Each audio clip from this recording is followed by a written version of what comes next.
Greatest show on earth FIFA বিশ্বকাপ শুধু মাঠের লড়াই নয়, রূপ নিয়েছে বিশ্বের সবচেয়ে ব্যয়বহুল মেগা ইভেন্টে। ৩ দশক আগে ১৯৯৪ সালে যুক্তরাষ্ট্র যখন বিশ্বকাপের আয়োজক হয়, সে সময় আসর আয়োজনে খরচ হয়েছিল $1/২ বিলিয়ন।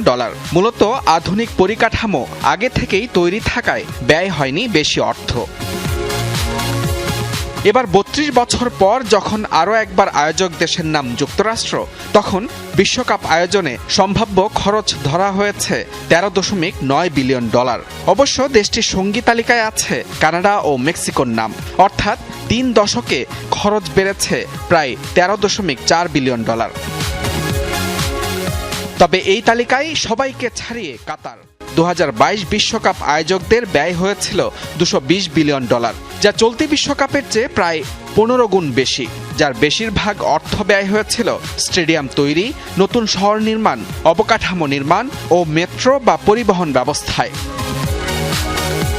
ব্যয়ের তালিকায় দ্বিতীয় স্থানে ব্রাজিলের নাম। ২০১৪ বিশ্বকাপ আয়োজক দেশটির খরচ হয়েছিল $১৫ বিলিয়ন, যার অধিকাংশ অর্থ ব্যয় হয়েছিল স্টেডিয়াম ও অবকাঠামো সংস্কারে, যার প্রতিবাদে নানা সময়ে বিক্ষোভ হয়েছিল দেশটির বিভিন্ন শহরে।